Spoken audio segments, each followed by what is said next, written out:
Hi, I'm Philippe Lefoucrière from the security department. It is June 18, and this is my weekly update on the GitLab Inventory Builder.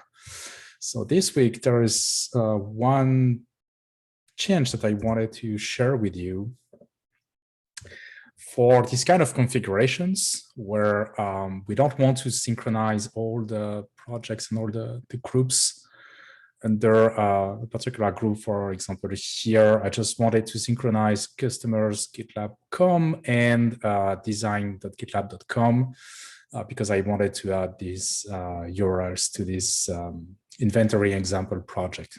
By the way, this is a project that you can check out if you want to see the GitLab Inventory Builder running in real conditions.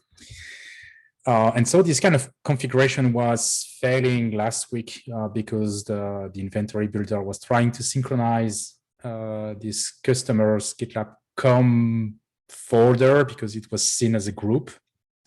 And now we are checking if the parent group is actually ignored. And in this case, we're going to synchronize all the sub projects one by one. So that's the price of using this kind of method.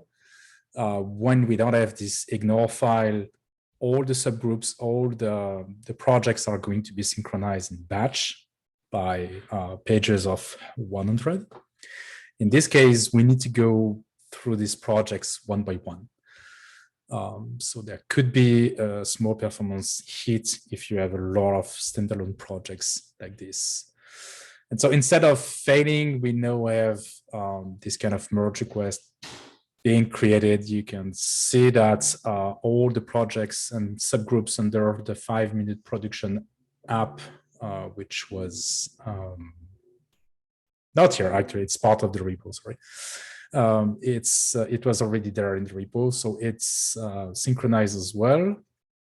And we also synchronized the customer's GitLab.com project, so that this merge request is adding a project.json, as well as for the design.gitlab.com project, we also have a project.json that was created. And for the next update, of course, it's going to run exactly the same way. These files are going to be updated for every sync. So that's all I have for this week. That was already a big change. Reminder that you can check out the README that was greatly improved also this week. A very small addition that I wanted to also share with you today is the addition of the coverage. Let me make my screen maybe bigger. We calculate after updating the repo, we calculate the coverage. So the number of projects that were categorized. So basically the number of projects having a properties.yml file. Again, this properties.yml file is validated during the update. So it has to be a valid YAML file with the categories that we're expecting. Otherwise, it's going to fail.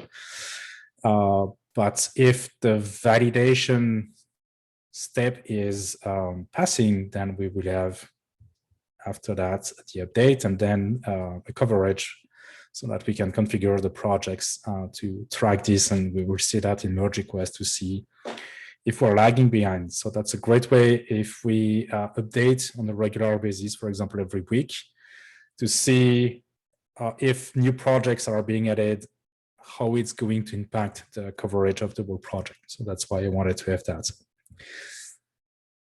That's it for the week. Thanks for watching. And of course, like usual, feel free to reach out to me directly if you have any question. With that, have a great weekend, everyone.